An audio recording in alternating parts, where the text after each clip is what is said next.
Karen raged at late delivery, then got banned from the app for abusing staff. Karen's phone buzzed on the marble countertop of her upscale condo, the notification slicing through the quiet hum of her evening. She glanced at the screen. Order delayed.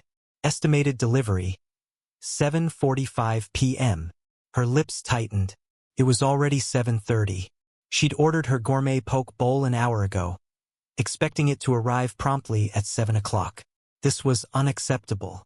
Karen, a woman who prided herself on control over her career, her image, her life, did not tolerate incompetence. She tapped her manicured nails on the counter, each click a metronome of her rising irritation. The app's cheerful interface mocked her with its spinning loading wheel. She opened the chat feature and typed, "Where's my food? This is ridiculous. Do your job." No response. Her pulse quickened. She fired off another message, sharper this time. "I paid for priority delivery. You're wasting my time." Still nothing. By 7:50, when the app updated to driver arriving in 2 minutes, Karen was seething. She grabbed her phone and stormed to the lobby. Outside, the city buzzed with evening energy horns honking, lights flickering. The delivery driver, a young man named Javier, pulled up on a battered scooter. His jacket was frayed, his helmet scratched, but his eyes carried a quiet resolve. He handed Karen the bag, offering a tired smile. "Sorry for the delay, ma'am. Traffic was rough, and we had a rush of orders." Karen snatched the bag, her voice cutting like glass. "Do you think I care about your excuses? I paid for priority. You're late. Incompetent." Javier's smile faded, but he stayed calm. "I understand, ma'am. I'll pass your feedback to the team." "Feedback?" Karen's laugh was sharp, venomous. "I want a refund, and I want you fired. People like you ruin everything." Her voice rose, drawing stares from passers-by.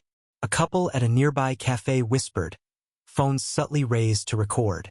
Javier's jaw tightened, but he kept his tone even. "I'm sorry you feel that way. I'll report the issue.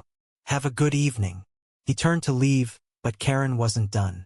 She stepped closer, her finger jabbing the air. "Don't walk away from me. You think you can just mess up and leave?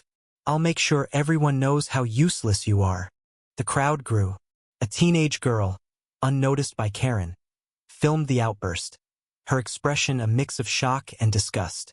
Javier, sensing the escalating tension, backed away, hands raised. "Ma'am, please. I'm just doing my job." "Your job?" Karen spat. "You call this a job? You're nothing but a failure who can't even deliver food on time." That's when the twist came. A soft voice broke through the chaos. "Karen, stop." It was Maria, her neighbor from down the hall, a quiet woman Karen barely acknowledged despite their years living in the same building. Maria stepped forward, her face a mix of sadness and resolve. She held up her phone, showing a news article. "Javier's not just a driver. He's been working double shifts to pay for his sister's medical bills. I saw his story online last week. He's not the failure here." Karen froze, her rage faltering for a moment. The crowd murmured, their gazes shifting from curiosity to judgment. Javier looked at Maria, surprise flickering in his eyes. He hadn't expected anyone to know his story. A local news piece had highlighted his struggle after his sister's cancer diagnosis. Karen, however, recovered quickly, her pride refusing to yield. "That's not my problem," she snapped. "He still failed at his job." Maria shook her head. "You're wrong. You're so caught up in your anger you can't see the people around you. You're better than this, Karen. Or at least I thought you were." The words hit harder than Karen expected.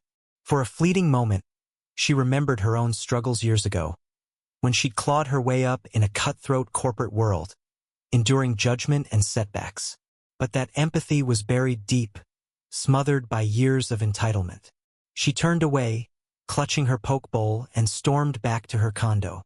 The next morning, Karen opened the delivery app to order her usual coffee.